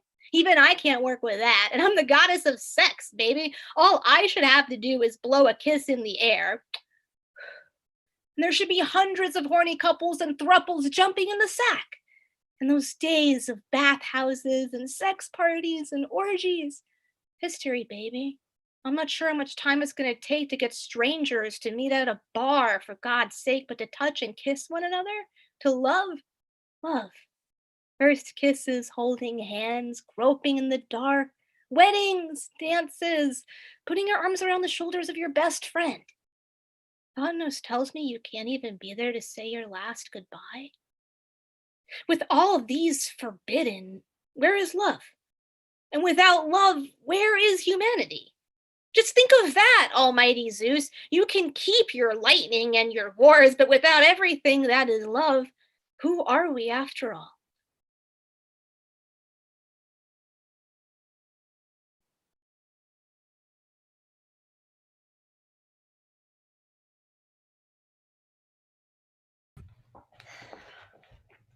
Oh, sorry. You go first. No. You were there first. I'll wait over here. I'll use the garbage chute when you're done. And I have gloves, so no worries. Oh wow, you have a lot of garbage. No. Do your thing. I have nowhere to go. You're the first person I've seen live in weeks. You're Peter, right? My brother told me about you, that you lived on, well, that someone our age lived on this floor. You look just the way I pictured you. I'm staying holing up at my brother's place while he's away. I'm Aileen. I'm my brother's sister. Sister? Huh, it's a double entendre. Oh, no. Yeah, do your recycling. Break down those boxes. I'll watch. I like to watch. See, I'm just trying stuff out. I was sick. I had the fever and everything back where I lived. Oh, I don't have it anymore, but I couldn't stay in my old life anymore. They took really good care of me, beautiful, compassionate care, but I was in torment, and not from being sick, but from thinking. And the fever, I had the fever and there was no TV, just the Bible, and I didn't have the energy to read. Now, I'm not complaining. So many people had it so much worse than I did. Through the crack of the door in my room, they told me I was having fever dreams. It was hard to tell what were fever and what was dreams. My body had to lie so still, but my mind was racing. And it took the fever. It took the fever to make me know. And it took beating the fever to make me ready. Oh, wait, you're done? Oh, well, don't go yet. I'm so sorry to ramble all over you. They used to call me Maria, like in The Sound of Music, because I'm so chatty. My brother really never mentioned it. Oh, yeah, this is tomato soup on my t-shirt. But I've never been more myself.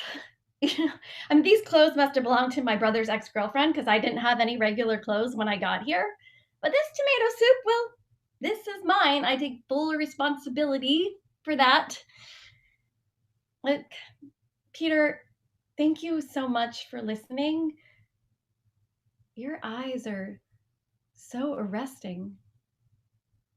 See, I'm just trying stuff out. I'm such a newbie. I'm just so excited to be out in the world. Well, and I'm willing to wait here with everyone else. I mean, shouldn't we come out of this somehow changed? I have changed. I'm like Maria. I'm not a nun anymore. I am no longer a nun. And Peter, it is so nice to meet you.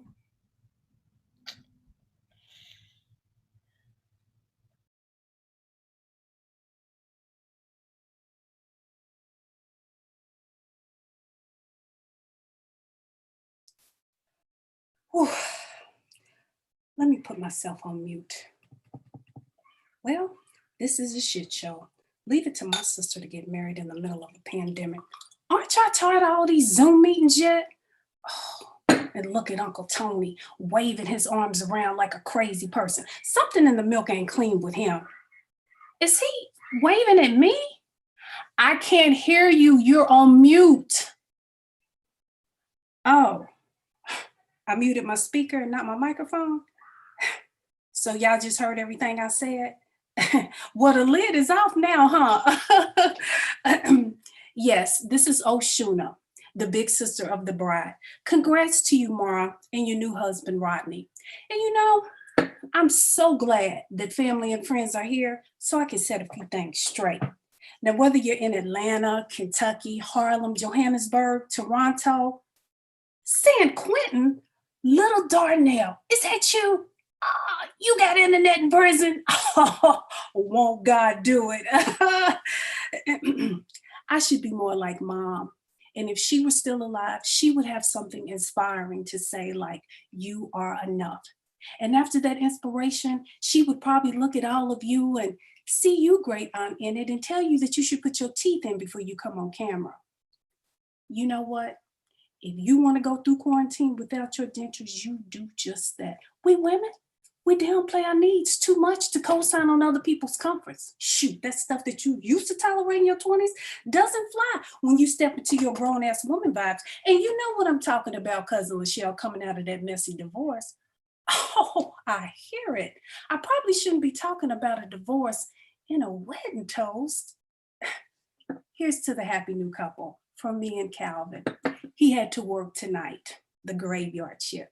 And yes, I met my man on Craigslist when I hired him to fumigate my apartment. You always looking at me all judgy, ain't Tina? I knew he was my person because we walk alike. Like our feet look the same when we walk. And I ain't talking about no foot fetish like you got, Rodney. Oh yeah, my sister told me. See, I met my person when I realized, finally realized that I am enough. He entered my life when I just let go and let God and recognized that I am enough. Say it with me. I am enough. And yes, even you, great aunt Enid with no teeth, say it. I am enough. And that is what me and Mom wish for you, Mara and Rodney, as you start your lives together. Hold on to your knowing that you know how much you know this. All right, enough with the enoughs. And while I'm here, Stacy, stop sending memes to my DMs. I don't read those. Enough.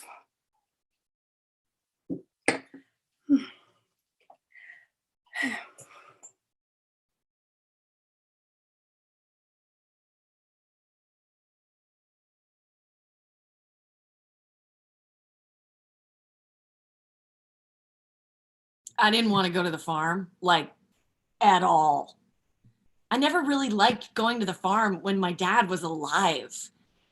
Like, there's barely indoor plumbing. Okay, fine, there's indoor plumbing, but the shower is a trickle of lukewarm water from a leaky shower head placed way too low. And the bed I sleep in is like a taco.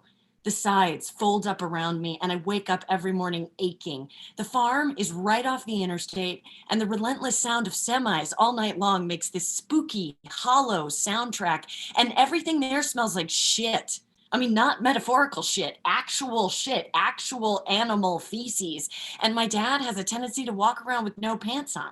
I mean, it makes sense. He takes his clothes off when he comes in from doing chores and he puts them straight in the laundry room at the back door. But he talks to me from inside the laundry room when he's not wearing pants. And it's weird. And he insists on using these plastic urinal things instead of walking up the one flight of stairs to use the bathroom. So there's random plastic containers of pee in weird places. And I just don't ever feel like myself. But there's things to do here since he died. Things that need to be done. Death things. So I banged the whole drive out in a day. Bed-Stuy to Wisconsin in under 16 hours. I arrived at midnight and I walked in. The fluorescent lights spark on and heat up, and it looks like there has been a ladybug massacre. I mean, there are thousands of ladybug carcasses on the kitchen floor, in the window frames, along the counters. And the counters, I left 3 Luna bars back here in January in the box.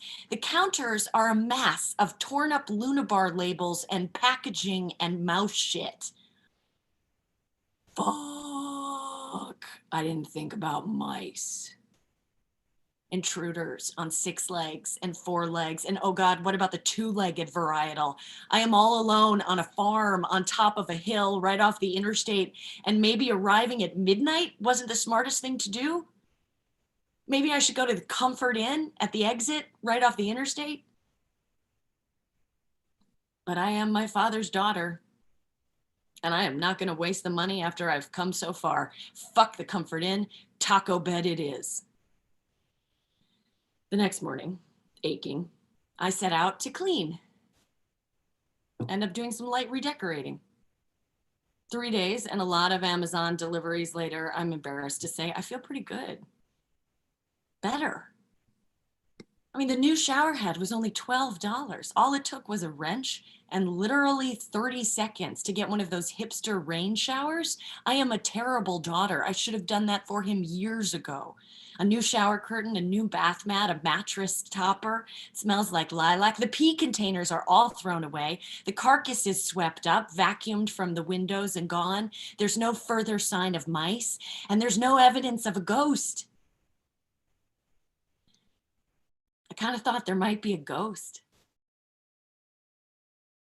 I mean, my dad, he didn't believe in that shit, but I don't know. I thought maybe he'd be here in some way.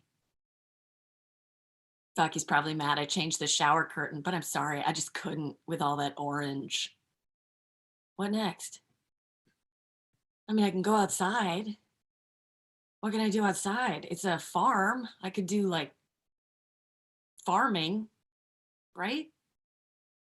I walk out to the barn, and as I get closer, I hear this sound. I mean, this sound that can only be described as mewing, not meowing, mewing. I mean, there's barn cats, right? Ugly, feral assholes who I swear is cannibals. They're cannibals. I swear to God, they're cannibals.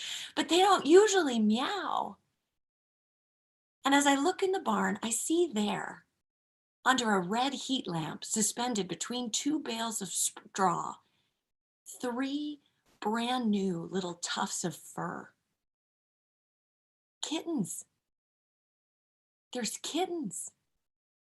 There's animals on my farm. I crawl over a bale of straw and I promptly put those kittens on Instagram so the world can see that I am a farmer. I determined right then and there that every morning I will write a line of poetry and take a photograph.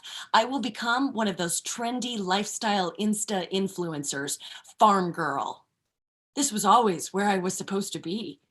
How did I not see that till now? I stepped back into my father's life and I found my true purpose. I am a farmer. I should plant a garden. I should get a goat. My dad would be so proud.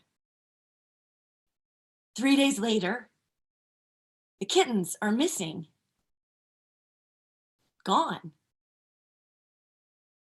Did a raccoon run off with them? Were they tasty takeout for a family of fox? I Google. If feral cats are worried that their kittens are in danger, they will sometimes eat them. Fuck, that's dark.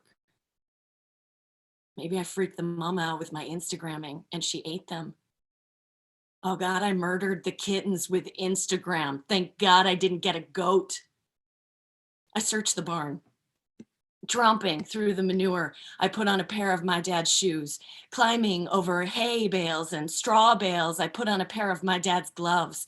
Peering into the eaves, no kittens, no sound, no mother even, all quiet. No birds. They say that sparrows are lucky in a barn. There's not even sparrows. Heidi, 2 things there's always more of: kittens and God, something else. Kittens and something funny. Kittens and I can't remember. I can't ask him. My dad's not going to come back to this farm. He's not going to walk in and see how clean the house is and how good the shower works and how great I am at farming. He's not going to be proud of me ever again. I am the last living thing on this farm. I cry. For the first time since the morning of his memorial, I sit down on the barn floor and cry. I feel the death toll rise around me. My dad, 3 kittens, and 67,000 Americans. And then I hear a sound. One after the other, toddling on little awkward legs. They push out from between 2 straw bales, curious about the lady with the straw-colored hair who's making this strange mewing sound. A perky tortoiseshell leads the way, then a pudgy black one with a snow-white belly, and a little gray puffball whose eyes are still mostly shut. Thank you, Dad. Maybe there's a ghost after all.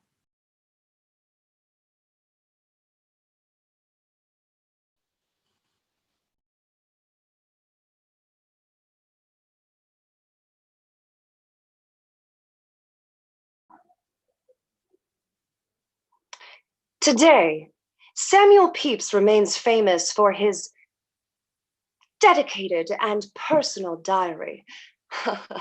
Oh, Samuel, that's Pepys, P-E-P-Y-S, who back in Restoration London was a pretty BFD. Samuel ran the English Navy. He was good friends with Isaac Newton. I mean, he would have been the hit podcaster of the late 1600s. Think Joe Rogan. But here's the reason why we start our show this week with Samuel. Actually, there are 12 reasons. You see, as a man of letters, Samuel had a lot of books, but he didn't store them in a chest or a cupboard after the fashion of the time. No, Samuel went out and got himself 12 oak bookshelves. Chests are for treasure, man. Cupboards are for cups. Books need to be on display for all to see.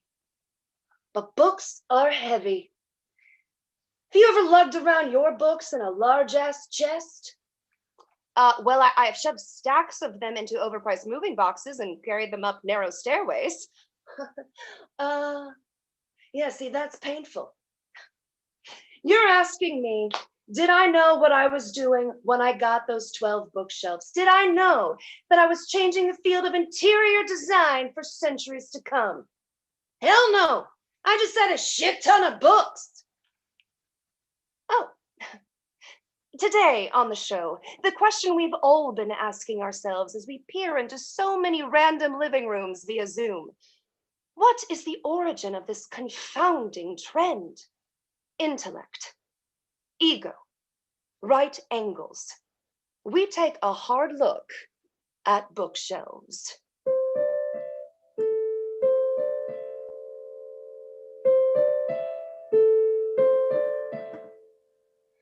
What is the point of having these countless books and libraries whose titles their owners will scarcely read in a lifetime? Okay, well, that was the great philosopher Seneca, and not even he can account for this popular phenomenon of curating pretentious personal libraries and arranging them on a shelf. I don't mind the shelves of themselves. It really depends on how the books are laid out, though.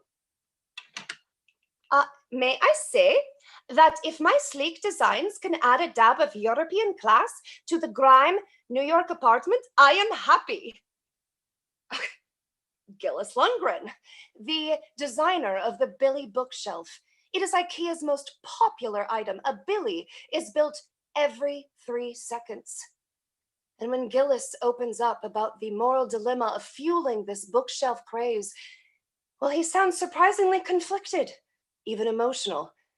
Frankly, he comes across as anti-bookshelf. I am not anti-bookshelf, but I am sorry. I thought the reason for this interview was to celebrate my legacy as the 4th employee of IKEA. No. And it is at this point that we start to wonder, what is the true purpose of a bookshelf? Does one even exist? If you go home with someone and they don't have any books, don't fuck them. Okay, thank you, John Waters. And yeah, I hear you, but I have books. Let me assure you, I have a lot of them. Oh, well, here's one. Oh, look, here's another. Oh, this one is big, just like my brain. And I can just, just pile them all up on the floor here for all to see. That is the last thing you want, my dear, a toppling pile of books. Widespread destruction might ensue. Look no further than the climatic scene in Howard's End. Oh, E.M. Forster, thanks for backing me up. Oh dear, I'm Emma Thompson. Oh, Emma, honey, that was a bookcase in Howard's End, not a bookshelf. And may I say, you were absolutely fabulous in that film. I feel I must point out that the Billy is not a bookshelf either. It's a bookcase. Yeah, me too. All bookcases, not bookshelves. Right. Okay. So the question is, who is responsible for the bookshelf exactly? I mean, who even came up with the idea of a shelf? Did some prehistoric human in a cave chance upon an unusual rock formation and think, hold on, wait, if I recreate this with artificial means, then I can force this bourgeois exercise on all of my descendants. Yeah, that's a man! Well, there you go. It all goes back to a rogue Neanderthal. Pardon my affliction for a practical mode of expression, but What is the point of this story? As the patron saint of bibliophiles, this better be good.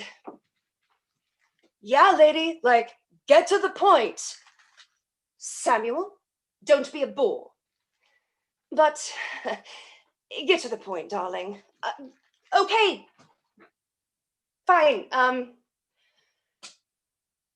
My point is, this bookshelf has remained in its cardboard box leaning against my apartment wall for the past 2.5 months. How am I supposed to summon up the energy to assemble and install a bookshelf all by myself?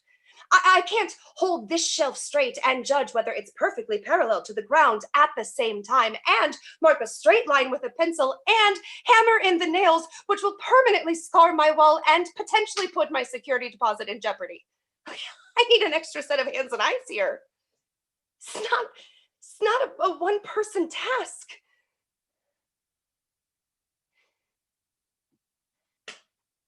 I cannot do this on my own. Yeah, you can. Yeah, you can.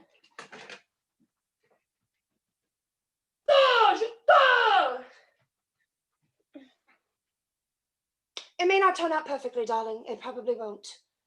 But you need to give it a go. Really? Go for it, man. Do it. Build the damn bookshelf. As a merman ought to once said, every new beginning comes from some other beginning's end.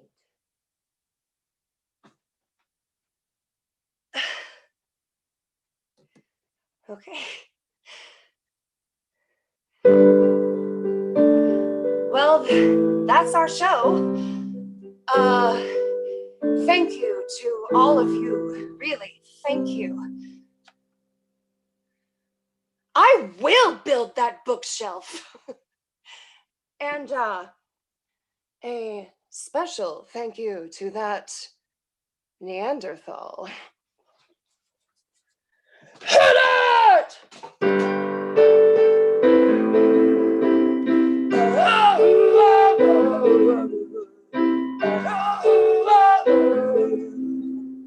Take me home. Take me home.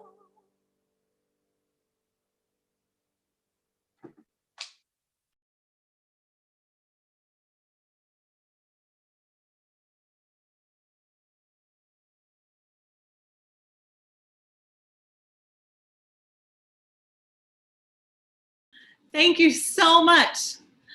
Thank you so much for being here. That was our show. All of our actors, writers, and directors are rejoining us with video, so everyone can now see our full company all together. And while they're joining, I just want to say how wonderful it's been to be with you tonight. And let's not let it end. Come back. We have one final night of performances tomorrow at 7 p.m. Eastern Time. You can go to our detention website for RSVP links to the other nights. We will put that link in the live chat of this live stream. You can also keep an eye on our Facebook page, and we'll post the link about a half an hour before our performance, so you can come right to this, to our YouTube channel. And if you'd like to engage with us in other ways, just a reminder to join our Primary Plus virtual community Facebook group so that you can see our upcoming events. On this Monday, we're going to post a free masterclass with casting director David Caparelli-Otis. On Wednesday, we're going to have a free lunch and learn session where you will have an hour-long playwriting workshop with writing prompts. And after the workshop, you can stay with us in breakout groups to share and talk about what you wrote. We have other virtual events like read-alongs of our favorite plays and film club happy hours and more programming that we are continuously announcing. So just be sure to check our webpage, to check our Facebook group, and keep an eye out for the Pride events that we're going to be planning for June. And it looks like we are all here, almost all here, so close to all here. Yes, we're all here. So thank you to this incredible company that you see now. Thank you, actors. Thank you, playwrights. Thank you, directors. And thank you, audience, for letting us into your homes. Thank you for joining us in ours. For everyone here tonight, from those who have been with us for years to those joining us for the first time, it has been a privilege to create community with you tonight. We may be socially distant, but we do not have to be isolated. So from your Primary Stages family, be well, be safe, be creative, be vibrant, be joyful whenever possible. We love you. Good night.